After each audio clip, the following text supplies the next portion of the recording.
The world did not end all at once. It broke slowly. For 27 years the ground trembled without rest. Continents split apart. Cities vanished beneath the sea. Volcanoes choked the sky with ash. Crops failed. Oceans boiled. Even the air became something people feared to breathe.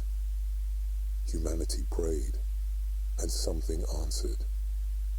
They appeared as vast green shapes drifting beyond the poisoned sky. Too large to comprehend, glowing faintly through the smog. No one understood what they were. People called them angels, but they did nothing. They only watched. As the planet died, humanity turned inward.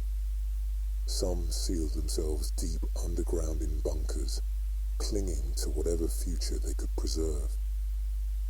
Others tried to escape. Thousands of ships launched into space, anything capable of leaving Earth. None succeeded. Engines failed without warning. Systems collapsed mid-flight. Vessels exploded in silence above the atmosphere, or fell burning back to the surface. No one knew why. Captain Jerry Cornell was not a hero, not a soldier, not even a true astronaut. He had once been a pilot for space tourism, flying the wealthy on brief journeys beyond Earth. But as the world collapsed and the rich retreated underground, his work vanished.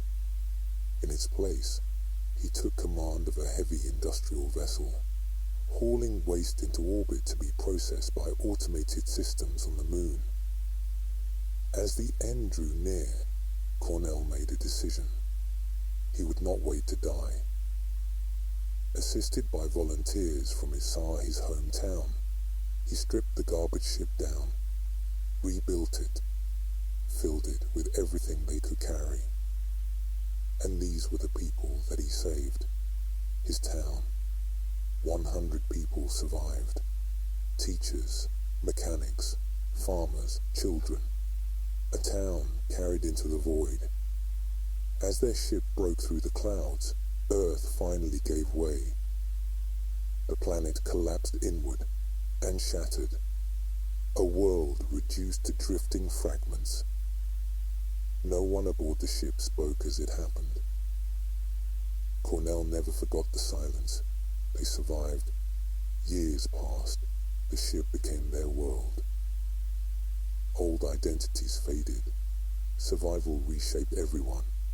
Teachers became engineers. Shopkeepers became technicians. Purpose was no longer chosen. It was assigned by necessity.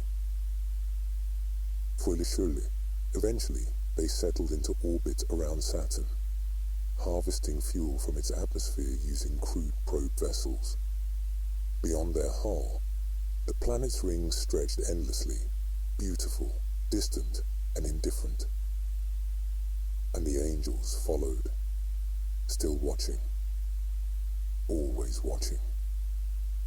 Daniel, one of the ship's engineers, worked the lower decks, where the structure groaned and the systems constantly threatened to fail.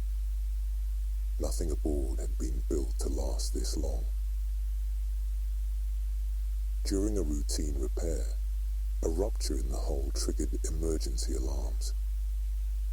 At first, they thought it was just another failure. It wasn't.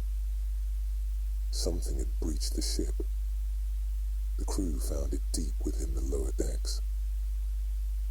One of the angels, smaller than the ones drifting outside, but still immense, its faint green form flickered, partially embedded in the ship's structure, caught in the malfunctioning field of a gas processing array. It did not resist. It did not react. It simply existed, watching. For the first time, one of them wasn't untouchable. "What is it?" someone whispered. No one answered. Cornell made the decision. Destroy it. The crew used a propulsion charge, designed for launching drones, to strike the entity. His light fractured, collapsing inward until only a pale, lifeless husk remained. Even in death, it felt wrong to look at. "What do we do with it?" Daniel asked. "Get it off the ship," someone said immediately. Cornell hesitated, then nodded. "Prepare it for ejection." Before they could act, a voice cut in. "Or we could use it." Everyone turned. Caleb Sanford, one of the builders, sharp-eyed, restless, or something else. Opportunity.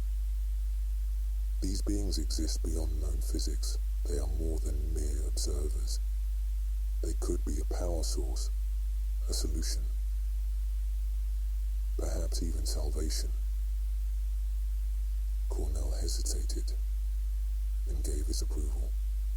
Days turned into weeks, weeks into months. Caleb and a small team began studying the remains. Their knowledge was limited, their tools were crude, but their obsession grew. Nothing else mattered. Not the ship, not the people, not themselves. The Angel was dismantled, tested, reconstructed. Something new began to take shape. Outside, beyond Saturn's many moons, more angels gathered, their numbers increasing, their presence constant, watching, always watching. Nearly a year later, Caleb summoned Cornell. It would be the first time he or anyone in his team had communicated with the rest of the ship, aside from occasional cryptic electronic messages, since the Angel was captured. Inside a sealed chamber, something massive stood in the dark. Around it lay the remains of all who had worked beside him. Hollowed husks, their bodies colorless, as though the light had been taken from them. Cornell did not look away from the being before him. It held him there, as if he were being drawn in. He stepped forward. "Show me," he said. The machine came to life. A faint green glow filled the chamber. Caleb smiled, the green glow in his eyes lingering, somehow more vivid than the light that cast it. "I call it the..." Cornell stared at it. "What does it do?" Caleb didn't hesitate. "Forget saving humanity. We're going to kill God."